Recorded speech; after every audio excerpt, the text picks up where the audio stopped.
चलिए, तो आज की क्लास में वैदिक सभ्यता ही आगे बढ़ेगी। ठीक है, वैदिक सभ्यता पढ़ते पढ़ते कहीं आप हड़प्पा सभ्यता तो नहीं भूल गए हैं? याद है? राखलदास बनर्जी याद है? मोंटगोमरी जिला याद है? लरकाना प्रांत याद है? राखलदास बनर्जी, दयाराम साहनी, और वो भोगवा नदी, और सर वो दैमाबाद, प्रवरा, सर वो चिनाब, मांडा, और सर वो घग्गर, कालीबंगा। अच्छा,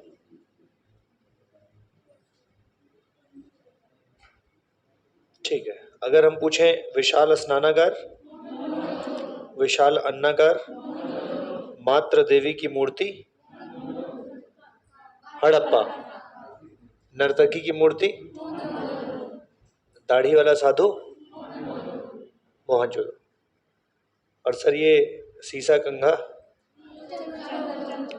मनका बनाने का कारखाना, चन्होदड़ो और लोथल, चावल का साक्ष।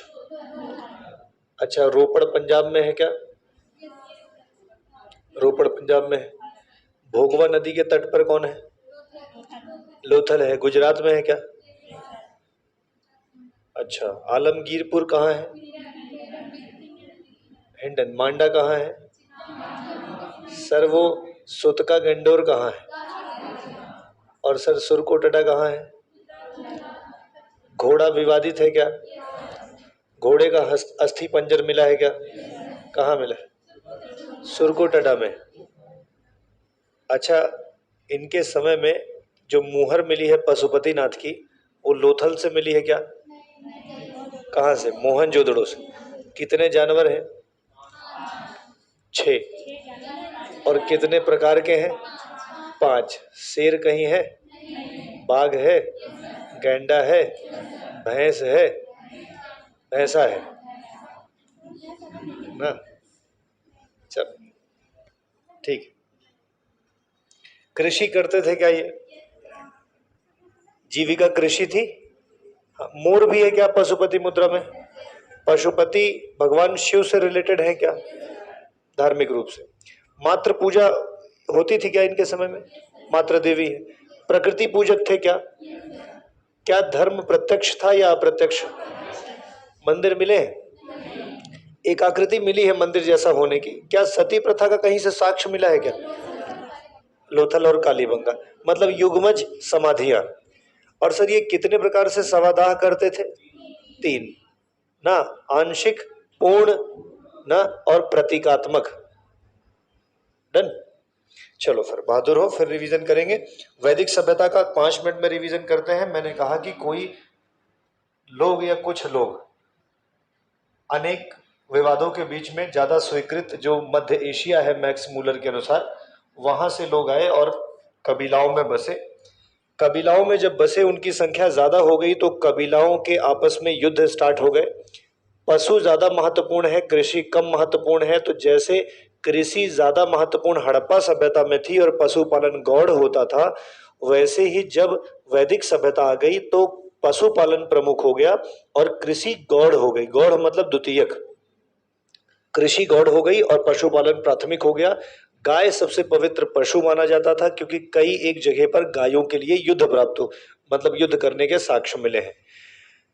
साथ ही साथ ये बहुत सारे और जानवरों से भी परिचित थे, लेकिन गाय प्रमुख जानवर था। कबीला जो था वो धीरे धीरे जन में बदल गया, जन धीरे धीरे जनपद में बदल गया, और जनपद धीरे धीरे महाजनपद में बदल गया। और महाजनपद काल को नगरीय क्रांति कहते हैं। इसीलिए 600 ईस्वी के बाद हम लोग वैदिक काल को समाप्त मानते हैं। हड़प्पा सभ्यता चूंकि 1500 से समाप्त मानी जाती है, तो इसीलिए 1500 से 1000 तक वैदिक काल और 1000 से 600 तक उत्तर वैदिक काल हम लोग देखते हैं। कल पढ़ते पढ़ते हमने यह भी देखा था कि धीरे धीरे बलशाली आदमी राजा बन गया, और राजा बनने का कॉन्सेप्ट बलि नाम का जो कर स्वैच्छिक था वो एक जबरदस्ती का कर हो गया।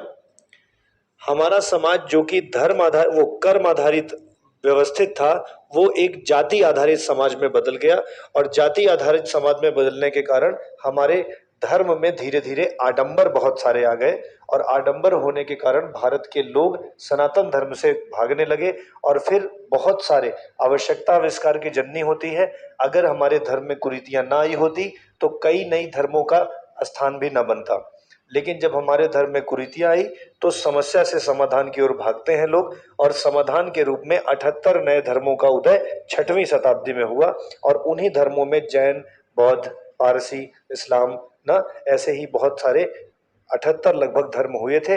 लेकिन सारे के सारे धर्म चल नहीं पाए, क्योंकि धर्म को चलने के लिए ना आधार को होने की आवश्यकता है।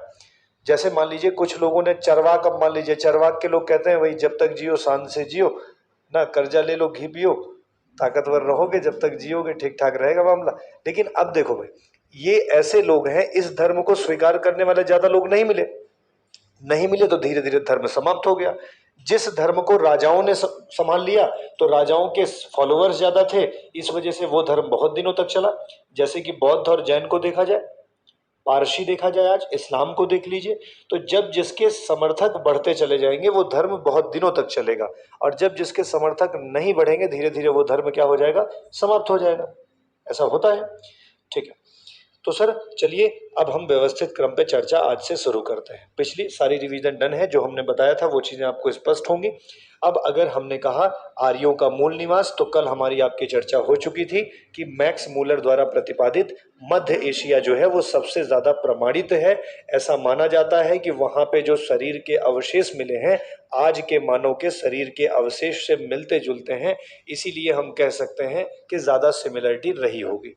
बाकी तो कई लोग जैसे दयानंद सरस्वती कहते हैं कि तिब्बत से चले आए, बाल गंगाधर तिलक कहते हैं कि नॉर्थ पोल से चले आए, गंगानाथ झा कहते हैं कि ब्रह्मर्षि देश से चले आए, कुछ लोग का कहना है कि यूक्रेन से आए थे, इस तरह से। लेकिन अलग अलग मतों में सबसे ज्यादा स्वीकृत मत जो है वो किसका है, मैक्स मूलर का है। सहमत है इस बात से? अब बच्चे हम लोग जब भौगोलिक क्षेत्र की बात करें तो थोड़ा सा एक लाइन मैं बोल रहा हूं, इसको सुनिए। कहा जाता है कि ऋग्वेद में अफगानिस्तान की 4 नदियों का वर्णन किया गया है। उन 4 नदियों का नाम है कुंभा, क्रुमु, गोमती और सुवास्तु। वर्तमान नाम देखा जाए तो उन्हें हम लोग काबुल, कुर्रम, गोमल और स्वात नदी कहते हैं। ये 4 नदियां ऋग्वेद में हैं, और ये 4 नदियां अफगानिस्तान की हैं। मतलब ऋग्वेद मतलब वेद, वेद मतलब आर्य ना। तो कुछ लोग यह मानते हैं कि 4 नदियां अफगानिस्तान की है, और उसके बाद देखा जाए तो हमारे वेदों में सप्त सैंधव प्रदेश का वर्णन किया गया है। सप्त सैंधव मतलब 7 नदियों का देश, जहां पे हम लोग देखें तो हमारे पास सिंधु, सरस्वती, सुतुद्री, विपाशा, परुष्णी, वितस्ता, अस्किनी ना। अब ये पुराने नाम हैं। अब इनके अगर हम लोग नए नाम ढूंढे तो सिंधु का सिंधु ही है, सरस्वती का सरस्वती ही है, लेकिन सुतुद्री का सतलज हो गया है ना। और वैसे ही विपाशा का व्यास हो गया है, तो व फॉर विपाशा और व फॉर व्यास, ये तो याद रह जाएगा आपको, ठीक है। और सतलज और सुतुद्री में भी सा और सा है, तो ये भी आपको याद रह जाएगा। तो सुतुद्री सतलज हो गई, विपाशा व्यास हो गई, ठीक है। और सुनो भाई, परुष्णी रावी हो गई, वितस्ता झेलम हो गई, अस्किनी चेनाब हो गई, राइट। तो कभी कभी नदियों का पहले का नाम पूछ लेता है कि चेनाब, अस्किनी ना, ऐसे ही विपाशा व्यास, ऐसे ही दे देगा अस्किनी चेनाब, ऐसे ही दे देगा सिंधु सिंधु, सरस्वती सरस्वती, ऐसे ही दे देगा सुतुद्री, तो सतलज से मैच करना पड़ेगा, राइट। तो अभी हम लोग इसकी डिटेल्स भी नोट करेंगे, लेकिन मैंने कहा सप्त सैंधों की चर्चा है, मतलब भारत के राज्य की चर्चा है, और 4 नदियां जो अफगानिस्तान की हैं उसकी चर्चा है। तो कुछ विद्वानों ने यह कहा कि इससे ये स्पष्ट होता है कि आर्य सबसे पहले अफगानिस्तान वाले एरिया में रहे होंगे, तभी तो वेदों में 4 नदियों का वर्णन है। फिर वो पूरब की ओर धीरे धीरे बढ़े होंगे, और पूरब की ओर बढ़ने का मतलब है अफगानिस्तान, और अफगानिस्तान से अभी इसी मैप में देख लो, इधर जाओगे तो उधर अफगानिस्तान दिख रहा है, अफगानिस्तान से पूरब की ओर बढ़ेंगे तो धीरे धीरे भारत के क्षेत्र में प्रवेश कर जाएंगे। और देखा जाए तो बहुत पहले तो अफगानिस्तान का एरिया भारत से कोई अलग थोड़े था, हा? तो इसका मतलब है अफगानिस्तान से पूर्व की ओर बढ़े। प्रमाण के साथ कहा जाए कि भाई 4 अफगानिस्तान की नदियों का प्रमाण है, इसका मतलब वैदिक लोग वहां रहे होंगे, तभी तो वहां का है। तो कुछ लोग ये मानते हैं कि भाई धीरे धीरे जो है ये कहां चले आए, आगे बढ़े, ठीक है ना। और आगे बढ़ते पूर्व की ओर जब बढ़े तो ये कुरुक्षेत्र के निकट ना एक जगह पर, कुरुक्षेत्र मतलब वर्तमान का हरियाणा, चंडीगढ़ ना, उस वाले रीजन में, तो उस जगह का नाम इन्होंने रख दिया था ब्रह्मावर्त ना। तो गंगा जमुना दो आपको हम लोग ब्रह्मर्षि देश भी कहते थे। तो मान्यताएं अलग अलग हैं। भौगोलिक क्षेत्र में कुछ लोग कहते हैं कि अफगानिस्तान से फैलाव है और ये जो है पूरा का पूरा भारत में भी आए हुए हैं। तो भौगोलिक क्षेत्र में ये प्रमाण है ना, तो इस चीज को आप देख सकते हैं। अलग अलग लोग इस बात को बताते हैं। अच्छा, भारत में जो नदियों का प्रावधान है बच्चे, ऋग्वेद में गंगा नदी का एक ही बार वर्णन है, ऋग्वेद में यमुना नदी का 2 ही बार वर्णन है। मतलब ये कह रहे हैं कि गंगा और यमुना ये प्रमुख नदियां नहीं है उस समय की। आज अगर आज का इतिहास लिखा जाए तो आज गंगा का सर्वाधिक उल्लेख माना जाएगा, मानते हैं? वर्तमान समय में गंगा का सर्वाधिक उल्लेख माना जाएगा। ज्यादातर गंगा नदी का ही महत्व है धार्मिक देखा जाए तो। कुछ अलग अलग क्षेत्रों में छोड़ दिया जाए तो जहां गंगा नहीं है वहां किसी और नदी का, अन्यथा गंगा नदी का ज्यादा महत्व है। लेकिन ऋग्वेद में गंगा नदी का उल्लेख मात्र 1 बार हुआ है, यमुना नदी का 2 ही बार हुआ है। और ऐसे ही देखा जाए, नहीं, यमुना का 3 बार हुआ है, यमुना का 3 बार हुआ है, गंगा का 1 बार हुआ है। और सिंधु नदी का सर्वाधिक बार उल्लेख हुआ है। तो सबसे प्रमुख नदी कौन सी मानी गई? सिंधु। वैदिक काल की भी सबसे प्रमुख नदी कौन सी हो गई? सिंधु को माना जाता है। और इसमें ना ऋग्वेद में कश्मीर की एक नदी का वर्णन है, कश्मीर की एक नदी का वर्णन है। उस नदी का नाम है मरुदवृधा। मरुदवृधा, मरुदवृधा नाम की कश्मीर की एक नदी का वर्णन भी वेदों में किया गया है। इसका मतलब वैदिक लोग कश्मीर तक रहे होंगे, वहां तक उनको जानकारी रही होगी। और जिस प्रकार से गंगा का महत्व कम है, भाई देखो कुछ नदियों का तो वर्णन ही नहीं है, गंगा का 1 बार, यमुना का 3 बार, सबसे ज्यादा बार सिंधु का, और मरुदवृधा भी है। इसका मतलब वह भी एक नदी वहां पर आवश्यक रूप से रही होगी। तो अगर कभी आपसे पूछ ले कि वैदिक काल में जम्मू कश्मीर की कौन सी नदी का वर्णन किया गया है, तो वो मरुदवृधा। याद करने की जरूरत नहीं है कि आप इसको रट्टा मारने बैठ जाओ, मरुदवृधा जम्मू कश्मीर, मरुदवृधा जम्मू कश्मीर, प्रवरा तैमाबाद, नहीं, रटना नहीं। मैंने बार बार कहा है, पढ़ाई केवल जान पहचान करने का अच्छा मेथड है। आप पढ़ते रहिए, दोबारा कभी भी ये सब सामने से होके गुजरेंगे तो आप तुरंत पहचान जाएंगे, तुमको पहचान रहे हैं, बस पता नहीं कर पा रहे हैं कहाँ मिले थे, समझ रहे? और अगर 2-3 बार मिल लेंगे तो इससे क्या हो जाएगा, आप ये भी पता कर लेंगे कि हाँ इसी विषय में मिले थे। और अगर और बार मिल लिए तो ये तक पता कर लेंगे कि इस विषय में, इस टॉपिक में मिले थे। ये वैसे ही तो है जैसे किसी को पहली बार मिले हो तो कहते हैं चेहरा पहचाना सा लग रहा है, भाई नाम नहीं याद आ रहा है लेकिन पहचान तो रहे। और फिर जब जैसे ज्यादा फ्रीक्वेंट मिलते रहते कहते हैं हाँ तुम उस हॉस्पिटल में रहते हो ना, और मान लो ज्यादा ही परिचित है तो अच्छा तुम वहां पे काम करते हो, फिजिशियन हो। तो मतलब कि जितनी ज्यादा व्यवहार बेहतर होंगे उतनी ज्यादा जान पहचान। इसीलिए मैं कहता हूं बस एक काम करो, गुजरने दो अपने पास से इनको, विषय को बस पढ़ो, 1 बार 2 बार 3 बार 5 बार 6 बार ना आते रहेंगे। तो मरुदवृधा सर जम्मू कश्मीर, अगर आपको भूलने का मन करे तो भूल जाना। अगर आपको ये भूलना है कि प्रवरा जो है वो दैमाबाद से जुड़ी हुई है तो भूल जाना। चिनाब अगर जम्मू कश्मीर से जुड़ा है तो भूल सकते हैं। गंगा का उल्लेख 1 ही बार हुआ है, अगर ये भी भूलना है तो भूल जाइए। और जमुना का 3 बार हुआ है। और सबसे महत्वपूर्ण नदी जो रही है सिंधु रही है, अगर इसे भी भूलना होगा तो आप भूल जाइए। सर कुछ लोग ये भी कहते हैं ना, कुछ लोग यह भी कहते हैं, मैंने कल कहा था ना एक ऋषि थे नाराज हो गए थे। सत्यता नहीं है, कितनी सत्यता है मुझे नहीं पता, लेकिन चर्चा में है तो बता देते हैं। तो कल एक्चुअली एक नदी के बारे में ना हमने गंडक नदी का नाम ले लिया था ना, जबकि वो गंडक नहीं थी, सॉरी मैंने हिंडन नदी का नाम ले लिया था, वो जबकि हिंडन ना होकर के गंडक थी एक्चुअली ना। हिंडन नदी तो आलमगीरपुर मतलब मेरठ में है। तो वो जो ऋषि नाराज हुए थे, कहा जाता है कि वो घी का उच्चारण करने के चक्कर में अग्नि को बाहर निकाल दिए और इसकी वजह से वो अग्नि जो है नाराज होकर के उनके आगे आगे राज्य और नदियों को जलाते हुए आगे बढ़ रही थी। पीछे पीछे ऋषि जा रहे थे, लेकिन आगे चल के गंडक नाम की नदी को वो जला नहीं पाई, और इसीलिए पूरब में गंडक तक वैदिक काल का विस्तार माना जाता है। और कहा जाता है गंडक का ही पहले का नाम सदानीरा भी था। ठीक है, तो ये मान्यताएं हैं ज्योग्राफी की। में कुछ लोग कह रहे हैं कि 4 नदियां अफगानिस्तान की मिली हैं, इसलिए अफगानिस्तान से फैलाव रहा होगा। कुछ लोग कह रहे हैं कि ऋषि की आग वाली कल्पना देख ली जाए तो जहां गंडक नदी मिलती है भैया वहीं पे बिहार में है गंडक, तो बिहार में जो गंडक नदी है तो गंडक नदी तक ही विस्तार हुआ, उसके आगे विस्तार नहीं हो पाया। तो ये स्टोरीज है ना, आपको हमको बहुत ज्यादा टेंशन नहीं लेना, ये पता है कि ये अफगानिस्तान से लेकर के भारत में फैला हुआ था। ठीक है, इसके साथ ही साथ अगर हम लोग आगे बढ़े तो ब्रह्मर्षि देश का बड़ा चर्चा है। तो गंगा यमुना जो दोआब है, मतलब वर्तमान इलाहाबाद, दो आब दो जल का क्षेत्र, पंजाब 5 नदियों का क्षेत्र। पंजाब उपजाऊ इसीलिए तो है क्योंकि वहां पर 5 नदियों का क्षेत्र है।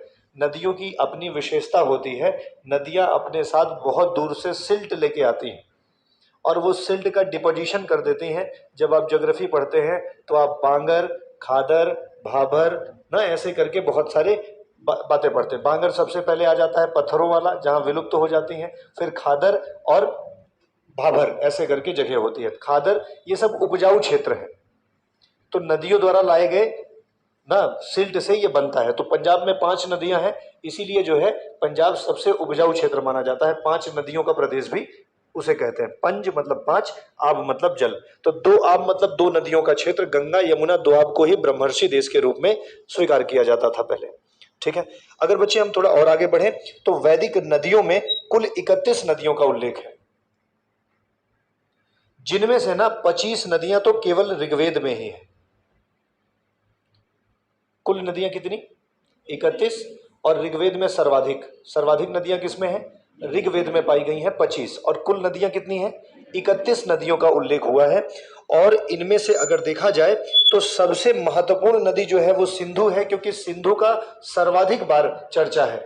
लेकिन बच्चे सबसे पवित्र नदी सरस्वती है। सबसे महत्वपूर्ण कौन है? सिंधु, और सबसे पवित्र कौन है? सरस्वती। सरस्वती को ही नदी तमा, देवी तमा और माते तमा कहा जाता है। नदी तमा मतलब नदियों में श्रेष्ठ, माते तमा मतलब माताओं में श्रेष्ठ, और देवी तमा मतलब देवियों में श्रेष्ठ। तो नदी तमा, माते तमा और देवी तमा किस नदी को कहते थे? तो सरस्वती। सबसे पवित्र नदी कौन सी है? सरस्वती। सबसे महत्वपूर्ण कौन सी है? सिंधु। गंगा का उल्लेख कितनी बार? 1। यमुना का उल्लेख कितनी बार? और सर वो जम्मू कश्मीर वाली नदी बताओ। नहीं तो मरुदवृधा ना, तो मैं आपने सीरियस ले लिया, मैंने कहा था भूल जाइए ना, भूलना नहीं है। ठीक है, मरुदवृधा कहाँ की है? सर ये यमुना को कितनी बार उल्लेख किया गया? कुल नदियां कितनी? और ऋग्वेद में कितनी? 25। समझ गया सर? अच्छा, थोड़ा अगर और आगे बढ़े तो ये नदी तमा, माते तमा, देवी तमा कौन है? सर ध्यान रखना, अगर कल पूछ ले कि कौन सी नदी ऋग्वेद में नहीं है, तो बड़ी चर्चित नदियों में से जो विपाशा है वो ऋग्वेद में नहीं, मतलब व्यास, जो व्यास नदी है उसका उल्लेख ऋग्वेद में नहीं है। 25 नदियों में विपाशा को स्थान नहीं मिला है, लेकिन विपाशा नदी थी। 31 नदियों में विपाशा है, लेकिन ऋग्वेद की 25 नदियों में विपाशा का उल्लेख नहीं है। इस एक बात को ध्यान में रखिएगा। तो कश्मीर की नदी मरुदवृधा भूल जाएंगे आप? अच्छा ठीक है। हाँ, एक और नदी है, मन करे तो याद करो, न मन करे तो भूल जाओ। सरस्वती की सहायक नदी है दृशद्वती। दृशद्वती नदी, दृशद्वती सरस्वती की सहायक नदी है। तो दृशद्वती नदी, अगर चलो भूल जाओ, अगर कभी पूछ ले सरस्वती की वैदिक काल में सहायक नदी कौन सी थी, वहां पे दे दे मरुवृथा थी, विपाशा थी, दृशद्वती थी या कोई और थी, तो आपका मन करेगा ना कि सर ने कहा था दृशद्वती थी ना, कुछ अजीबोगरीब नाम था। तो पढ़े रहोगे तो शायद आगे चल के काम आए ही। ठीक है सर। इसी दृशद्वती को वर्तमान समय में चौतंग नदी के नाम से जाना जाता है। चौतंग नदी, आज की चौतंग नदी ही पहले की दृशद्वती नदी है। मतलब जो गंगाधर है वही शक्तिमान भी है ना, मतलब कि पहले की जो दृशद्वती नदी थी वही आज की कौन सी हो गई है, चौर। और सर वो जो विपाशा थी वो व्यास हो गई है, और जो सुतुद्री थी सर वो सतलज हो गई है, और सर जो अस्किनी थी वो चेनाब हो गई है, सिंधु जो थी वो सिंधु ही रह गई, और जो सरस्वती थी वो सरस्वती ही रह गई। और सर पहले की गोमल गोमती हो गई है ना। चलो ऐसे ही याद करते रहो, पढ़ते रहो। और सर अगर आपसे मैं पूछ लूं तो परुष्णी जो थी वो रावी हो गई। परुष्णी कौन हो गई, रावी हो गई। और वितस्ता जो है वो झेलम हो गई। सर ये वही वितस्ता है जहां सिकंदर आके रुक गया था,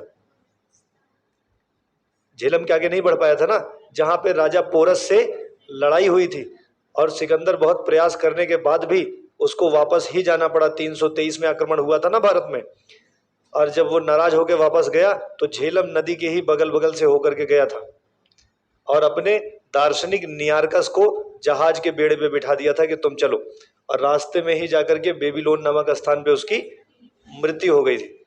चलो हमसे उससे क्या मतलब, आओ इधर वापस। तो वैदिक सभ्यता में सर गंडक ही सदा नीरा है, और सर वो परुष्णी ही रावी है, और सुतुद्री ही सतलज है, और सिंधु तो सिंधु ही है ना। और नदी तमा, देवी तमा, माते तमा कौन है, और सर ये अस्किनी कौन है, और परुष्णी कौन है, और सर ये सुतुद्री कौन है, और सर ये अगर मैं पूछूं व्यास कौन है, और सर ये वितस्ता कौन है, और अस्किनी कौन है, और सर सरस्वती क्या है। नदी तमा, माते तमा, देवी तमा कौन है।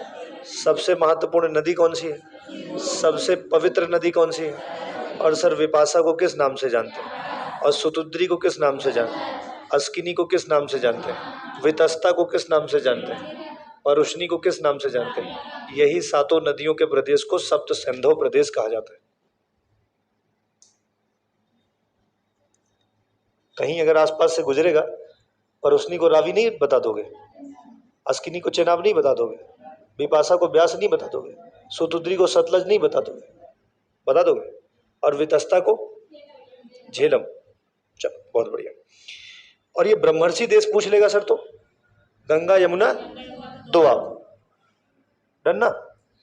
बहुत बढ़िया हो, अच्छे पढ़ने वाले हैं इसलिए मुझे लग रहा है और पढ़ाइए। चौतंग नदी सर दृष्टवती है क्या, और फिर बताओ वो जम्मू कश्मीर वाली मरुद वृद्धा क्या है। हाँ, आपका जितना मन करे उतना भूलने का पूरा प्रयास करें, हम पूरा कोशिश करके आपको याद करवाते रहेंगे, ठीक है ना, टेंशन मत लो एकदम। सुनो सर, अगर हम लोग और आगे बढ़े तो ऐसा माना जाता है कि वेदों की रचना जो है वो एक व्यक्ति हैं जिनका नाम है महर्षि कृष्ण द्वैपायन। महर्षि कृष्ण द्वैपायन ने वेदों की रचना करी, और इसीलिए इनका नाम वेद व्यास भी पड़ा। महर्षि कृष्ण द्वैपायन ही रचयिता है वेदों के, और इसीलिए इनका नाम क्या पड़ा, हाँ, वेद व्यास भी पड़ा। और बच्चे सुनो, ये जो वेद था ना, जिनकी संख्या 4 है ना, इनमें से 3 वेद पहले लिखे गए थे, चौथा वेद बाद में लिखा गया था। तो आपके पास ऋग्वेद, सामवेद, अथर्ववेद, यजुर्वेद। तो अथर्व जो है वो चौथा है, आगे पीछे कर लीजिएगा, ऋग्वेद, सामवेद, यजुर्वेद, फिर अथर्ववेद ना। तो भैया ये अथर्ववेद बाद में लिखा गया था, इसीलिए पहले 3 वेदों को वेदत्रयी कहा जाता था। वेदत्रयी, त्रयी, त्रय मतलब 3, त्रिवेदी, त्रिवेदी 3 वेद के ज्ञाता, द्विवेदी 2 वेद को जानने वाले, समझ रहे।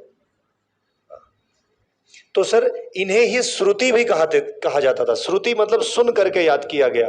तो पहले वेदों को लिखने की लिपि का ज्ञान नहीं था, इसीलिए एक वेद ऋषि जो थे वो सुनाते थे अपने शिष्यों को, वो लोग याद कर लेते थे, फिर वही लोग आगे किसी को ट्रांसफर करते थे।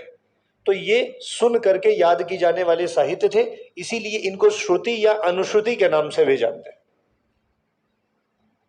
डन, कोनो समस्या। तो सर इसीलिए ना इनको अपौरुषेय और नित्य भी कहा गया है। अपौरुषेय का मतलब जो पुरुष ने नहीं दिया है, मतलब ये दैवीय है, ऋषियों को उनकी साधना से प्राप्त हुआ ये ज्ञान, और फिर ये ऋषि ट्रांसफर करते हैं अपने शिष्यों में, और फिर उनका शिष्य किसी और को ट्रांसफर करता है। क्योंकि ये सुन करके याद करके ट्रांसफर होते हैं, इसीलिए इनको श्रुति कहते हैं। और क्योंकि ये पुरुषों ने नहीं लिख रखा है, इसीलिए इसको अपौरुषेय भी कहते हैं, या क्योंकि ये हमेशा रहेगा इसीलिए इसको नित्य भी कहते हैं। तो कल अगर पूछ ले नित्य, अपौरुषेय या श्रुति, तो आप बता देना वेद। ठीक है। और सर इस मानना है कि इसका ज्ञान जो है ईश्वर ने ऋषियों को आत्मज्ञान देकर उनकी सृष्टि की है, इसीलिए इसको ईश्वर ने दिया है, इसीलिए व्यक्तियों का संबंध इससे नहीं है, इसीलिए इसको पौरुषेय नहीं कहते हैं, बल्कि इसको अपौरुषेय कहते हैं। आ मतलब बिना, पुरुष के, मतलब ये पुरुष से संबंधित नहीं है, मतलब मानव ने इसे लिखा नहीं है, इसी को ईश्वरीय कहते हैं। डन। सर अगर और आगे आए तो 4 वेदों में से ऋग्वेद सबसे पुराना वेद है। कौन सा? सबसे प्राचीन वेद ऋग्वेद है। और भैया ऋग्वेद, यजुर्वेद, सामवेद, अथर्ववेद में अगर हम कहें, अथर्ववेद में भूत प्रेत हैं, इनको बगल करो। चौथा वेद मतलब जादू टोना भूत प्रेत ना, ये सब अलग। कहा जाता है कि जब यज्ञ करने में समस्या आने लगे, तो समस्या मतलब कोई बाधा आने लगे, उस बाधा को दूर करने का सारा इंतजाम अथर्ववेद में है। जादू टोना भूत प्रेत सब उसी से भागेंगे ना। और सबसे पहले ऋग्वेद है, तो ऋग्वेद में ऋचाएं हैं। ऋचाएं मतलब मंत्र, तो सारा मंत्रों का संकलन ऋग्वेद में है। और साम मतलब गाना, तो उन्हें गाना कैसे है, बोलना कैसे है वैदिक तरीके से, वो सामवेद से पता लगता है। और यजुर का मतलब विधि, किस प्रकार से अनुष्ठान होगा, इन सब चीजों की विधि यजुर्वेद में है। और अथर्व मतलब तो बताया ही था, भूत प्रेत जादू टोना औषधि ना। अच्छा सुनो और आगे आओ। ऋग्वेद के बारे में बताएं तो सबसे प्राचीन ग्रंथ कौन सा है? और बच्चे इसे जो है, इसमें सब क्या है, श्लोक दी गई है या तो रचना दिया गया है? भगवान को प्रसन्न करने का जो श्लोक है, रचना है, मंत्र है, वो किसमें है? ऋग्वेद में है। और सर माना जाता है कि ऋग्वेद की रचना सप्त सिंधु प्रदेश में हुई है, मतलब भारत में। ऋग्वेद में कुल 10 मंडल हैं, जिसमें कुल 1028 सूक्त हैं ना, और कुल 10,580 मंत्र हैं। जरा सा सोचो, 10 10 10 ना, तो एक में 10, एक में 10 के साथ 28, और एक में 10 के साथ 580। याद हो गया क्या? 10 मंडल, 10 28 सूक्त ना, और 10 580 मंत्र। बहुत ज्यादा मत रट पाओ, तो मंडल मत भूलना बस। कितने मंडल हैं? हाँ ध्यान रखना। और भैया इसके 10 मंडल ना अलग अलग ऋषियों ने लिखे हैं, सबको नहीं याद करना है, लेकिन सुन तो लेना ही है। जैसे पहला मंडल कहा जाता है अंगिरा ऋषि ने लिखा हुआ है, और भी 2 ऋषि इनके साथ हैं, जैसे मधुच्छंदा और दीर्घतमा और अंगिरा, 3 ऋषि हैं। ज्यादा मत याद कर सको तो अंगिरा अगर दिमाग में आ जाए तो याद कर लो कि पहला मंडल अंगिरा ऋषि से संबंधित है। चलो ना याद कर सको तो भूल जाओ कि अंगिरा जो है वो पहले वाले से संबंधित है। दूसरा जो है वो गृत समद नाम के ऋषि ने लिखा हुआ है, दूसरा मंडल गृत समद। देखो ये जरूरी नहीं है, जहां पे मैं जरूरी बोलूंगा उसको मतलब भूलना पाप की श्रेणी में जाएगा, उसे भूलना नहीं है। तो अगर आपको अंगिरा प्रथम के लिए भूल जाओ, गृत समद द्वितीय के लिए भूल जाओ, तो भैया तृतीय मंडल को अगर आप भूले तो आपका ना 1 नंबर जा सकता है विश्वामित्र। और गायत्री मंत्र का उल्लेख तृतीय मंडल में ही है ना। तीसरा मंडल किसने लिख रखा है? महर्षि विश्वामित्र ने रख रखा है। तो पहला वाला अंगिरा भूल जाओ, दूसरा वाला गृत समद भूल जाओ, लेकिन तीसरा वाला विश्वामित्र याद रख लेना। पहले वाले में किसको भूल जाना है और दूसरे वाले में किसको भूल जाना है? गृत समद को। और तीसरे वाले में याद रखना है किसको? विश्वामित्र। तो गायत्री मंत्र कहाँ है? गायत्री मंत्र आता है भगवान सूर्य सविता ना को समर्पित है, भगवान सूर्य के लिए ऐसा माना जाता है। ठीक है, चलो। कहा जाता है कि जनेऊ होने के बाद आप जो है गायत्री मंत्र का उच्चारण कर सकते हैं, ऐसी मान्यताएं हैं ना। मुझे भी जानकारी हुई, मैं जब छोटा था तो मुझे गायत्री मंत्र रटा हुआ होता था, तो एक आस्था थी, जैसे मैच खेलूं अगर जल्दी आउट हो जाऊं तो ऐसा लगता था मतलब गायत्री मंत्र पढ़ लूं तो शायद ज़्यादा खेल लूंगा ना। और सौभाग्यवश ये कोई इंसिडेंट ऐसा होता भी था कि जैसे मैं पहले पढ़ लूं तो ठीक ठाक स्कोर हो जाते थे ना। तो ये मतलब सौभाग्य या कह सकते हैं कि ऐसे कोई इंसिडेंस हुआ करता था। तो मैं बहुत ज़्यादा कभी कभी कहीं बैठा भी रहूं तो गायत्री मंत्र का ही उच्चारण करता रहता था। तो एक बार एक लोगों ने बताया कि जब तक वो जनेऊ ना हो जाए नहीं पढ़ना चाहिए। अब क्या कारण है, मैं कई लोग से पूछा लेकिन मुझे संतुष्टि नहीं हुई। आप लोग को पता चलेगा तो बताना। लेकिन अभी यही मामला है कि जो लोग का जनेऊ हो जाता है ना, उसके बाद वो गायत्री मंत्र का उच्चारण कर सकते हैं, अन्यथा नहीं करना चाहिए। पता नहीं। चौथा, वामदेव। चौथा मंडल किसने? वामदेव। पहला किसने? दूसरा किसने? घृत समद। तीसरा किसने? विश्वामित्र। चौथा किसने? वामदेव। कृषि का वर्णन इसी में है। चौथे में कृषि का वर्णन है, तीसरे में गायत्री मंत्र, चौथे में कृषि। चलो 4 तक भूलना हो तो भूल जाओ। 5वां याद रखना, 5वां अत्रि ऋषि, 6ठा भरद्वाज ऋषि, 7वां वशिष्ठ ऋषि। पूछेगा नहीं वैसे बहुत ज्यादा, मतलब ध्यान रखो बस। 8वां कण्व ऋषि ना, 9वां पौमान अंगिरा, 9वां पौमान अंगिरा। चलो सब भूलना हो तो भूल जाओ, तीसरा और 9वां याद करो। तीसरे में गायत्री मंत्र और 9वें में सोम, सोम का वर्णन है, सोम रस, सोम ना। तो सोम का वर्णन किस मंडल में है? 9वें। गायत्री मंत्र का वर्णन किस में है?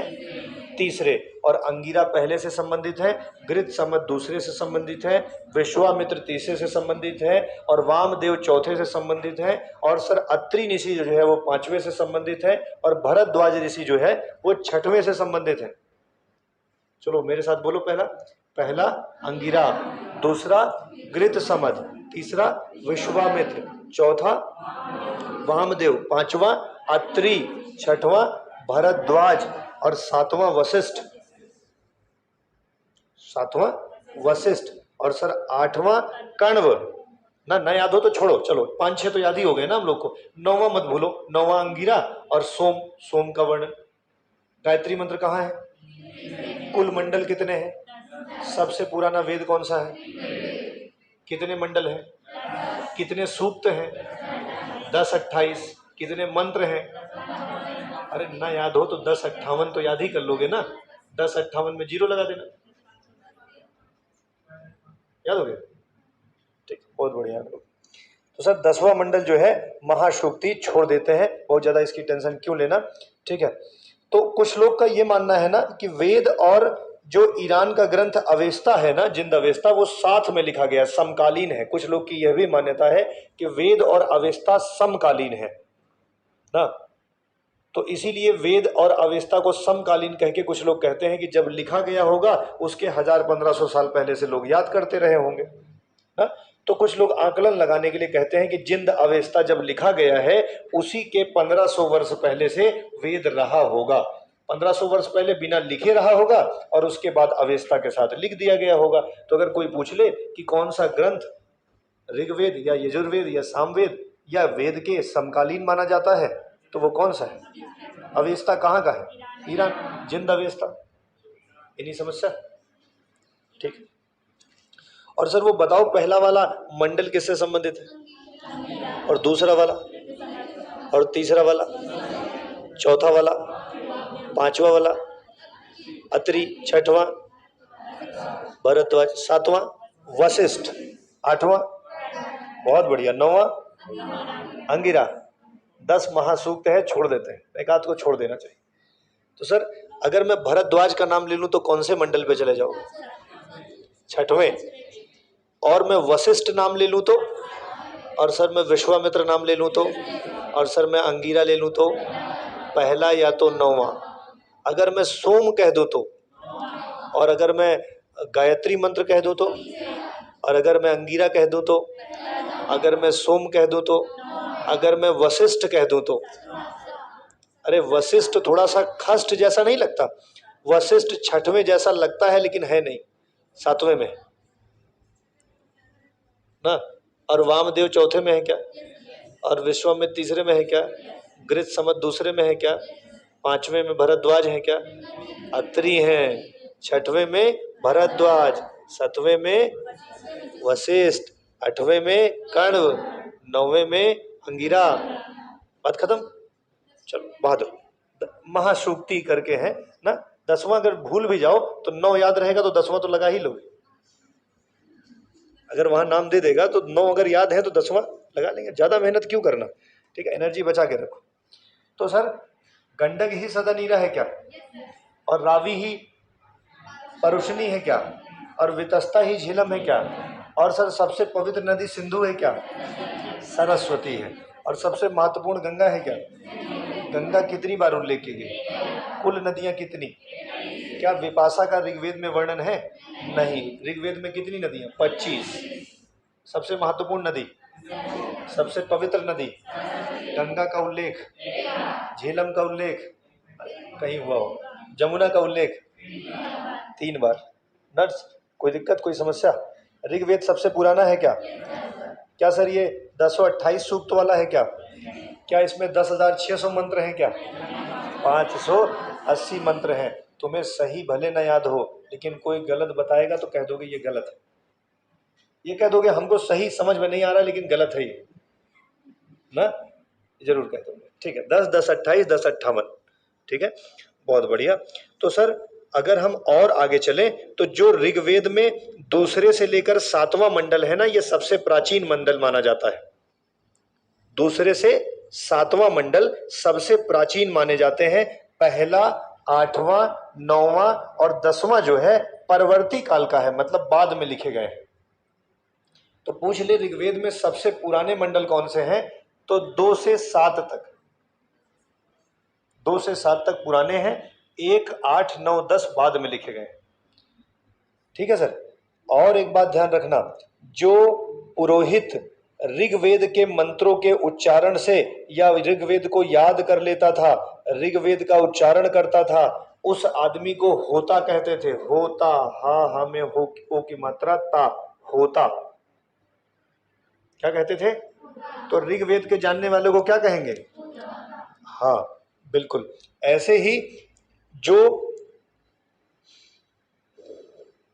ठीक है, अब ऋग्वेद के बारे में अगर हम बात करें तो ऋग्वेद को समझने के लिए ना कुछ अलग छोटे छोटे पुस्तकें बनाई गई हैं ना, जिसके तहत हम उसे ब्राह्मण ग्रंथ कहते हैं ना। ऋग्वेदों में बहुत सारे छोटे छोटे ब्राह्मण ग्रंथ हैं।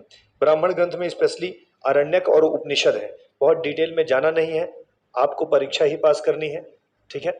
तो इसीलिए ऋग्वेद के अंतर्गत ब्राह्मण ग्रंथ भी आते हैं। और अगर कभी आरण्यक और उपनिषद पूछ ले, अरे उप मतलब समीप, गुरु के समीप पढ़ करके जो ज्ञान प्राप्त हो या जो किताब लिखी जाए उसे उपनिषद कहेंगे। आरण्य मतलब जंगल, इसका मतलब है कि वनों में जो बुकें लिखी गई होंगी उन्हें आरण्यक कहेंगे। आरण्यक, उपनिषद, ठीक है ना सर। उपनिषद जो है इसका मतलब गुरु के समीप बैठ करके, कुल उपनिषद की संख्या 8 है, लेकिन 10 उपनिषद ही प्रमुख माने गए हैं। कुल उपनिषदों की संख्या कितनी? 8, लेकिन प्रमुख कौन से मांगे गए हैं? 10। 10 को आपने देखा होगा, ईस, केन, कठ, प्रश्न, मुंडक, मांडुक्य, छंदोग्य, बृहदारण्य, ऐतरेय और तैत्तरीय। याद करने की कोई जरूरत नहीं है। अगर कोई पूछ ले, उपनिषद बराबर समीप बैठ के सीखना। कुल कितने? 108, प्रमुख कितने? 10। तो कल कोई अगर मुंडकोप उपनिषद बोल दे तो दिमाग में चलेगा ना, सर उपनिषद 108 है, उसी में से एक थी मुंडकोप उपनिषद भी।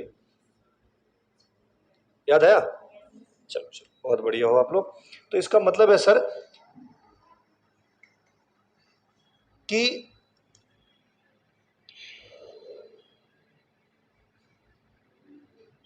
डिटेल में नहीं जाएंगे। दूसरा है सामवेद। एक्चुअली कुछ कहानियां हैं, जैसे ऐतरेय ऋषि ने बनाया था, इतरा ऋषि ने बनाया, ऐतरेय बन गया। ऐतरेय डिटेल में क्यों जाना, बहुत परेशान हो जाओगे आप। शाम का अर्थ है गायन, संगीत। तो शाम वेद जो है उसमें कुल 1549 मंत्र है। मंत्र की संख्या मत याद रखना, लेकिन ध्यान रखना कि जो 1549 में से कुल जो 75 मंत्र है ना, ये कुल सामवेद के हैं और बाकी सारे मंत्र उठाए गए हैं ऋग्वेद से। सामवेद में ज्यादातर कहाँ से चीजें लाई गई हैं? हाँ, 1549 में से अगर कुल मिला के 75 मंत्र घटा दिए जाए तो बाकी सब ऋग्वेद के ही मंत्र सामवेद में लाके डाल दिए गए हैं। ठीक है ना? कैसे उल्लेख करना है, कैसे बोलना है, इसी में सारे गामा पा ध नि सा सा नि धा पा मा ग रे सा, मतलब ये संगीत को लेकर के जो लय होता है उसका वर्णन भी किया गया है। तो संगीत से संबंधित है, इसीलिए इसको आप संगीत से रिलेट कर लीजिएगा। और जैसे भैया ऋग्वेद वाले को होता कहते थे, वैसे ही सामवेद वाले को उद्गाता कहेंगे। क्या कहेंगे? उद्गाता। ना याद हो तो गाता बराबर गाएगा, और गाएगा बराबर संगीत, संगीत बराबर सामवेद। तो होता ऋग्वेद, उद्गाता सामवेद से संबंधित है। सामवेद में 1549 मंत्र हैं, 75 मंत्र खुद इसके अपने हैं, बाकी सब ऋग्वेद से उधार लिए गए। कुछ समझ में आ रहा है?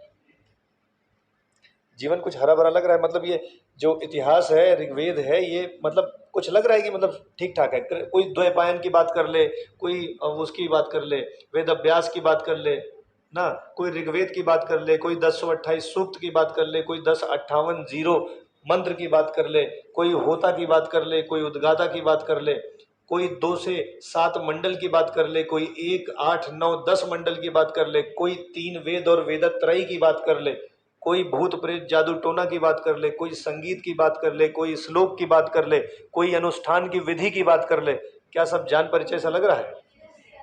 तो ऋग्वेद सामवेद डन। तो भैया अगला वेद जो है, वैसे अगर हम लोग ऋग्वेद, हर देखो हर अपने वेद को समझने के लिए कुछ ग्रंथ बनाए गए हैं, ब्राह्मण ग्रंथ।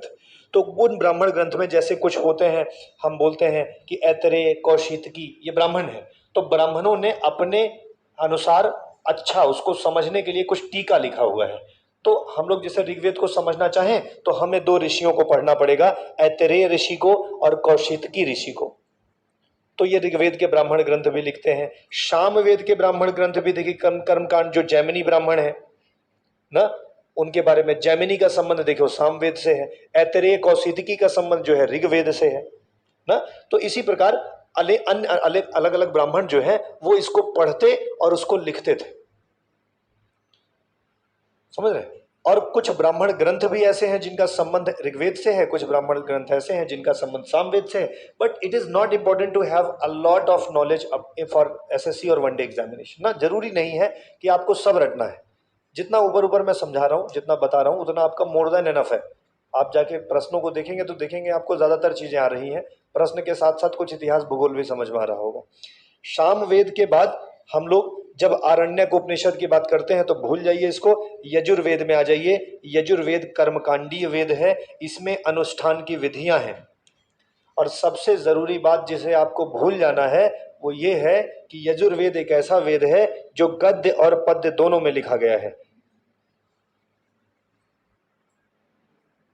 ठीक है, गद्य और पद्य दोनों में लिखा गया है। कुछ है गद्य में लिखे गए हैं, कुछ है पद्य में लिखे गए हैं, और ये दोनों में लिखा गया है। ठीक है सर, अगर थोड़ा बहुत दिमाग चल रहा है तो ऋग्वेद में गाना नहीं था, सामवेद में गाना था। जो गाना होगा वो पद्य होगा, जो गाना नहीं है वो गद्य होगा, और जिसमें दोनों हो वो यजुर्वेद होगा। इसीलिए पंडित जी कभी कभी जब पूजा करवा रहे होते हैं तो कुछ मंत्र गा के सुनाते हैं और कुछ मंत्र केवल मंत्र उच्चारण से सुनाते हैं। अनुष्ठान की विधियों में देखते होंगे कि सारे मंत्र कह दीजिए गाइए तो सारे मंत्र तो गाए ही नहीं जा सकते। अनुष्ठान की विधियों में कुछ गद्य हैं और कुछ पद्य हैं। जो पद्य हैं उन्हें गाना है, जो गद्य है उन्हें पढ़ना है। नहीं, हाँ ऐसा है। धीरे धीरे इसको पढ़ते पढ़ते हम लोग जो है, हाँ, जो लोग कर्मकांड करवाते थे ना, मतलब यजुर्वेद जो करवाते थे उनको अधर्वयु कहते थे। आधा धा अध्वर्यु, ऐसा समझिए, अध्वर्यु कहा जाता था। तो याद करिए, होता, उद्गाता, अध्वर्यु, 3 शब्द याद हो गए। होता ऋग्वेद, उद्गाता गाता बराबर सामवेद, अध्वर्यु बराबर अनुष्ठान। बोलने की कोशिश करिए। होता ऋग्वेद, उद्गाता अध्वर्यु, 1028 सूक्त, 1058 जीरो, 10,580 इसमें मंत्र, 10 मंडल, और सर वो पहला मंडल कौन संबंधित है? अंगिरा। दूसरे से घृत समद, तीसरे से विश्वामित्र, चौथे से वामदेव, पांचवें से अत्रि, छठवें से भरद्वाज, सातवें से वशिष्ठ, आठवें से कण्व, नौवें से अंगिरा, 10वें से महासुक्त। वैसे 10वां हमको भूल भी जाना है, छोड़ भी देंगे तो कोई दिक्कत नहीं, ठीक है सर। तो इसका मतलब है सर ऋग्वेद आप जानने लगे, सामवेद जानने लगे और थोड़ा थोड़ा आप यजुर्वेद भी जानने लगे। अच्छा, यजुर्वेद को कभी कभी दो भागों में बांटा हुआ पाया जाता है, शुक्ल यजुर्वेद और कृष्ण यजुर्वेद, ठीक है ना। तो शुक्ल यजुर्वेद जो है उसे ही वाजन सेई संस्था, मतलब वाज सनेई संहिता भी कहते हैं। शुक्ल यजुर्वेद को वाज सनेई संहिता भी कहते हैं, ठीक है। और कृष्ण यजुर्वेद की 4 शाखाएं हैं, काठक संहिता, कपिस्थल संहिता, मैत्रेयी संहिता और तैत्रेयी संहिता।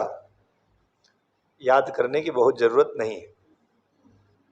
यजुर्वेद याद है, अध्वर्यु याद है, और सर वो अनुष्ठान की विधि याद है, होता उद्गाता याद है, ऋग्वेद याद है, 10 मंडल याद है, 1028 सूक्त याद है, 10 582 मंत्राज याद है, सबसे पुराना वेद याद है, वेदत्रयी याद है, जादू टोना याद है, गाने वाले याद है, श्लोक वाला याद है, अनुष्ठान वाला याद है।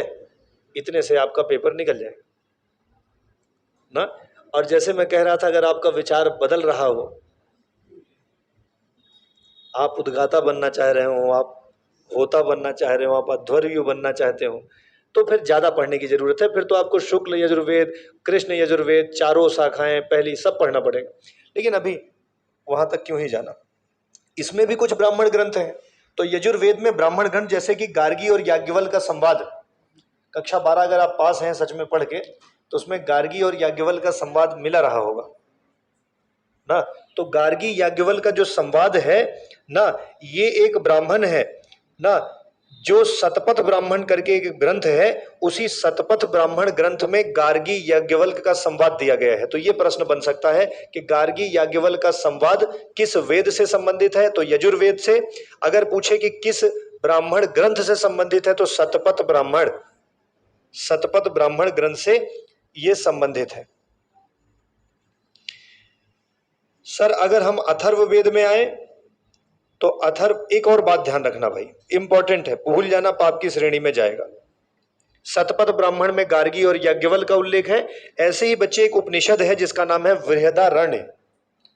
बृहदारण्य उपनिषद है ना।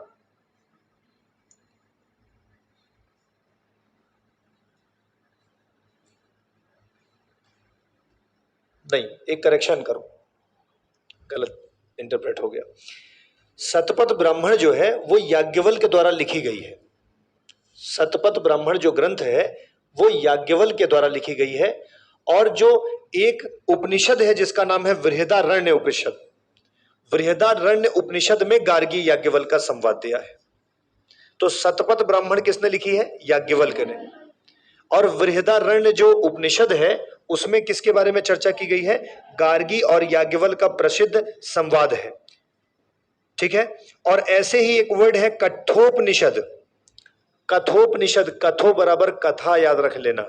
कठोपनिषद में बच्चे यम और नचिकेता का संवाद है। पेपर ने कई बार पूछ रखा है, यम और नचिकेता के बीच संवाद किस उपनिषद में है? कठोपनिषद में है। शतपथ ब्राह्मण किसकी रचना है? याज्ञवल्क्य की रचना है। और अगर कभी पूछ ले बृहदारण्य में किसके संवाद का वर्णन है, तो गार्गी और याज्ञवल्क्य। कल मैं बोलूं बृहदारण्य तो आप गार्गी याज्ञवल्क्य बोल देना, और अगर मैं बोलूं कठोपनिषद तो आप यम और नचिकेता बोल देना।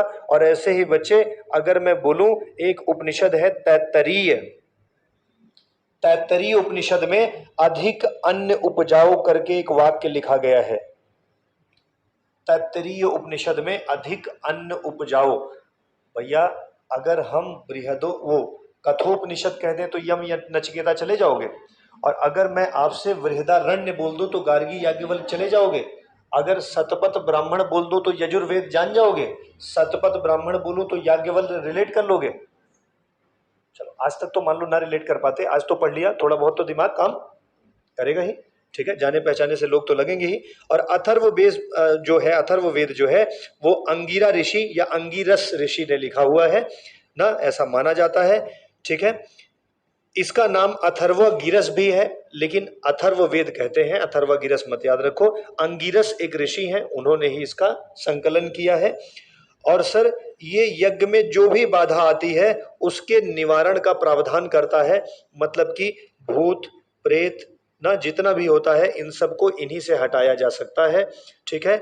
इसीलिए क्योंकि यह तीनों भैया, तीनों में किसी में ग्रंथ वो कहा गया श्लोक है, किसी में बोलना है, किसी में अनुष्ठान है, लेकिन तीनों तो तभी करवा पाओगे जब तुम्हें बाधा हटानी आती हो। पता चले यज्ञ कर रहे हो, बाधा आ गई, यज्ञ तो खराब हो ही गया, अब बाधा हटाने का ग्रंथ कौन सा है? अथर्ववेद। इसीलिए कुछ लोगों ने अथर्ववेद को ब्रह्म वेद या श्रेष्ठ वेद का नाम दिया है। सबसे श्रेष्ठ वेद कौन सा हो गया? अथर्व। सबसे प्राचीन कौन सा हो? क्योंकि भाई ग्रंथ में अनुष्ठान में कोई दिक्कत आएगी तो कौन सा वेद निपटारा करेगा? अथर्ववेद। तो सबसे श्रेष्ठ वेद कौन सा हुआ? अथर्ववेद हुआ। समझ रहे? कोई दिक्कत, कोई समस्या? तो अथर्ववेद के बारे में आपने पढ़ लिया। जादू टोना दुनियादारी भूत प्रेत जितना भी हो, वशीकरण, ये सब इसी में है, ठीक है। वो जो बसों में लिखा रहता है ना, हमें लगता है यही वाला वेद पढ़ लेते हैं। अच्छा ठीक है, इसके भी अपने ब्राह्मण ग्रंथ हैं, लेकिन हम लोग ब्राह्मण ग्रंथ पे बहुत चर्चा नहीं कर रहे हैं। आज के बाद पूछे वेदों की संख्या कितनी? किस वेद के किस ग्रंथ के समकालीन मानते हैं? और होता किसको कहेंगे? होता, उद्गाता, अध्वर्यु ना, ठीक है, बहुत बढ़िया। और भैया जो जो अथर्व वेद को पढ़ेगा उसको ब्रह्मा कहा जाएगा। अथर्व वेद को पढ़ेगा तो ब्रह्मा। तो भैया होता उद्गाता अध्वर्यु और ब्रह्मा, चार हो गए, चार वेद हो गए, ठीक, याद हो जाएगा। चलो अगर याद ना हो तो भूल भी जाना, कोई दिक्कत नहीं। जादू टोना किसमें? और सर ये श्लोक किसमें? श्लोक कैसे गाएंगे ये किसमें है? और अनुष्ठान की विधियां किसमें है? और सर होता किसको कहते हैं? और उद्गाता किसको कहते हैं? और ब्रह्मा किसको कहते हैं? और कृष्ण द्वैपायन का दूसरा नाम क्या है? सबसे पुराना वेद कौन सा है? कितने मंडल हैं? भरद्वाज किस मंडल से संबंधित है? और अत्रि और वशिष्ठ और कण्व और अंगिरा और सर वो श्लोक मतलब गायत्री मंत्र और सर सोमरस, क्या अब इसको अलग से रटने की जरूरत पड़ेगी? ठीक, 10 मंडल हो गए, 10 तो 28 सूक्त हो गए, मतलब आप सर बातें समझ चुके हैं, ठीक है। अगर मैं एक बात और बता दूं तो वेदों को ठीक से समझने के लिए ब्राह्मण ग्रंथ के साथ साथ वेदांगों की रचना हुई है। वेदों के अंग वेदांग है। कल कोई पूछ ले वेदांग की रचना क्यों हुई है, तो वेदों को ठीक तरीके से समझ पाए। अरे भाई, जिस संस्कृत की क्लिष्ट भाषा में वाल्मीकि ने रामायण की रचना कर दी, उसको पढ़ना तो बहुत कठिन था। वो तो धन्य भाग मनाइए ना तुलसीदास जी का कि उन्होंने अवधि में रामायण लिख दी, कि जिसे मजाक मजाक में भी आप शायद पढ़ लेते हैं। आप पढ़ सकते हैं कभी आपका मन करे तो। वैसे मैं ये व्यक्तिगत आपसे कहूंगा कि अगर आपको समय मिला करे तो आप रामायण, जरूरी नहीं है कि एक दिन में पूरे पढ़ डालें सारे कांड, आप प्रतिदिन 2 पन्ना भी पढ़ें तो अच्छी बात है। जैसे 2 महीने में खत्म होगा तो 2 महीने बाद फिर से पढ़ना चालू कर देना। 1 साल में खत्म होगा, जब पूजा करते ही होगे, पूजा करते समय मन करे, अगर नहीं करते तो कोई बात नहीं, करते हो अगर तो जैसे रामायण आप 2 पन्ने भी रोज पढ़ें, पढ़ते जाए धीरे धीरे, 2 पन्ना मोड़ दें, फिर 2 पन्ना मोड़ दें, अरे 1 आध साल में खत्म होगा।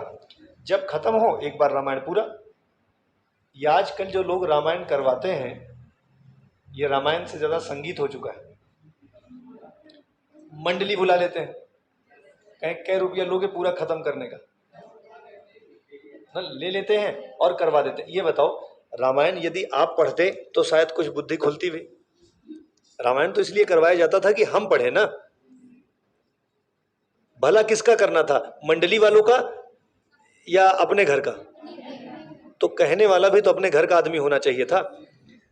तो सत्य तो ये है कि रामायण को घर के व्यक्तियों द्वारा विदाउट संगीत, बिना संगीत के गाया जाना चाहिए। ये कजरारे कजरारे वाले पे जो गाते हैं ना, अरे सारे गाने पे गा लेते हैं भाई। ये जो गाते हैं क्या ये शुद्ध उच्चारण होता होगा? नहीं होता होगा। नहीं होता होगा तो समस्या है फिर। तो अपने जीवन में अगर 10 बार भी रामायण आपने खुद पढ़ के खत्म कर दी होगी तो जो पुण्य प्राप्त होना होगा खुद ही को होगा। और कठिन भी नहीं रहा। 24 घंटे में जरूरी थोड़ी है, वो तो अखंड रामायण पाठ है। हम खंड रामायण पाठ करेंगे, मतलब हम छोटे छोटे खंड में पढ़ते रहेंगे, ऐसी क्या दिक्कत है? पढ़ा करिए।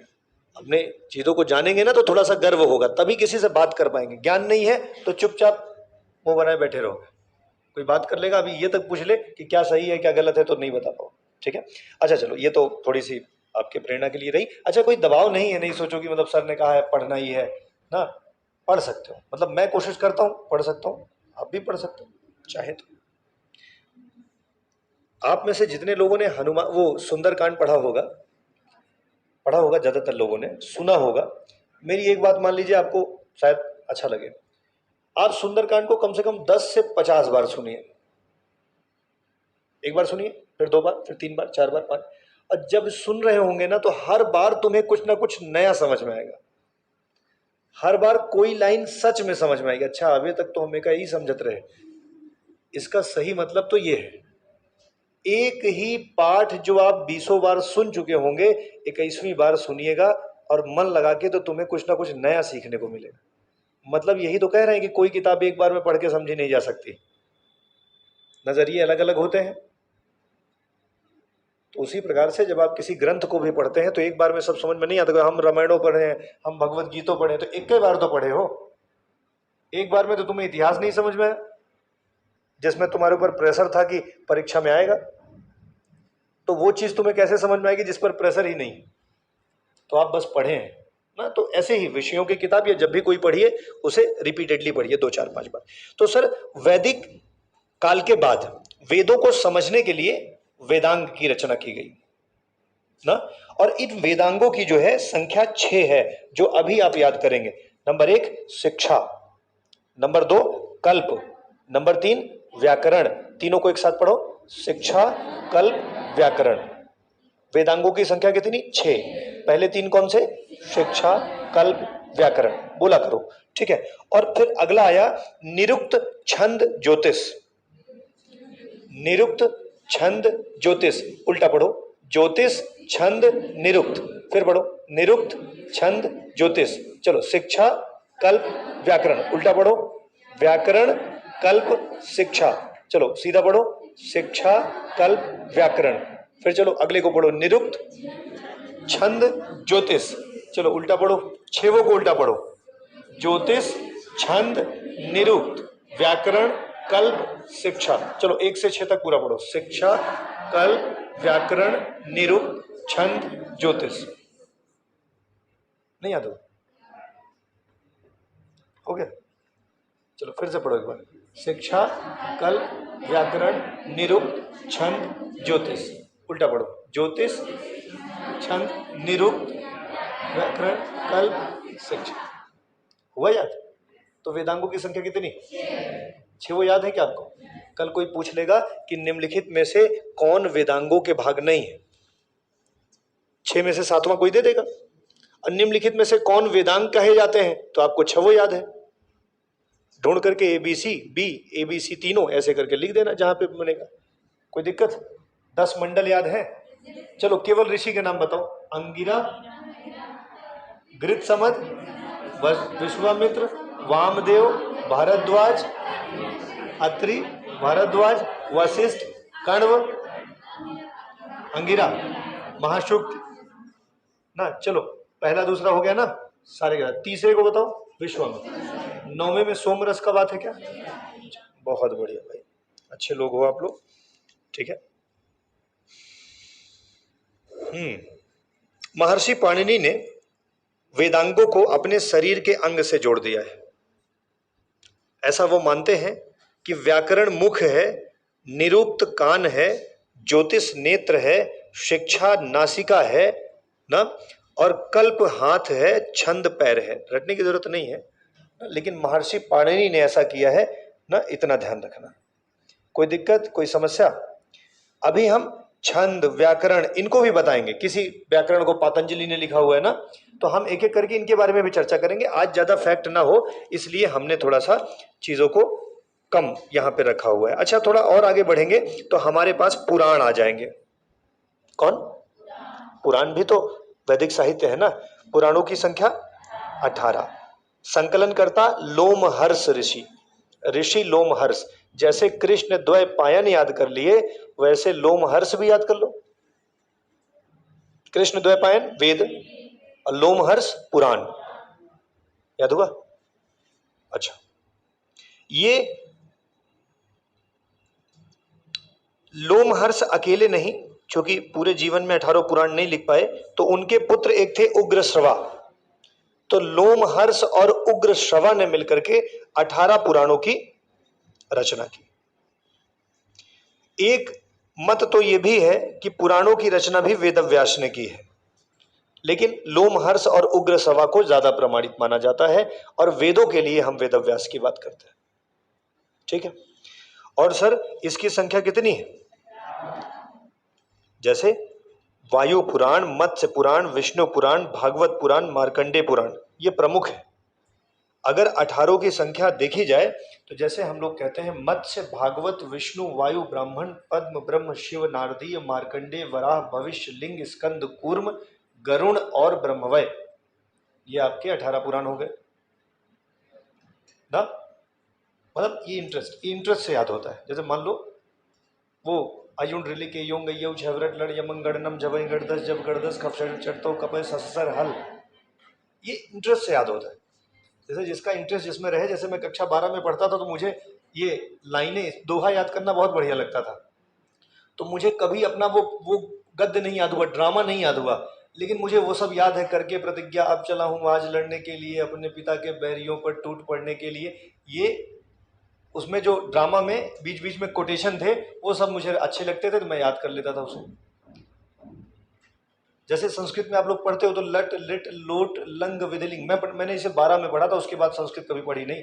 लट, लिट, लोट, लंग, विधिलिंग, मतलब लट लकार, लिट लकार, लोट लकार, लंग लकार, विधिलिंग ना। इसको ऐसा सेट कर लिया। तो जहां इंटरेस्ट आपका ज्यादा होता है वो रट उठता है। तो जरूरी नहीं कि आप भी रट लें कि 18 पुराण रटे हो तो अच्छी बात, नहीं रटे हो तो कोई बात नहीं। जान तो रहेंगे लोमहर्ष, उग्रश्रवा, 18 पुराण, मत्स्य, भागवत, विष्णु, वायु, ब्राह्मण, पद्म, ब्रह्म, शिव, नारदी, पूछ ले तो बता लोगे ना। शिव पुराण तो सुना ही होगा। गरुण पुराण सबको आता हो। गरुण पुराण मृत्यु के बाद के बारे में बताता है। जैसे किसी की डेथ हो जाती है तो इसीलिए हमेशा डेथ के बाद गरुण पुराण सुना जाता है। पंडित जी आते हैं और गरुण पुराण बोलते हैं। अरे नहीं सुने हो क्या? मृत्यु के बाद पंडित जी आते हैं, वो 6, 7, 8 दिन लगातार गरुड़ पुराण सुनाते हैं, रोज 2 बजे से लेकर के शाम को 4 बजे तक 2 घंटे होता है। अरे क्या ही मतलब है, आप लोग तो बाहर होता रहे, आप सोचते हो कि कुछ पूजा हो रही है ना। वो गरुड़ पुराण सुनाया जाता था। तो सर इस तरह से आपने ऋग्वेद, यजुर्वेद, सामवेद, अथर्ववेद के बारे में काफी बातें जानी। लेकिन अभी एक मुख्य बात रह गई कि ऋग्वैदिक जीवन का आर्थिक आधार क्या था, सामाजिक आधार क्या था और राजनीतिक आधार क्या था, जहां से खूब प्रश्न आते हैं। स्त्रियों की दशा कैसी थी, कमाई कैसे होती थी, उद्योग क्या थे ना। तो हमारी आपकी सारी चर्चाएं अगले एपिसोड में, मतलब कल, यहीं से आगे होंगी।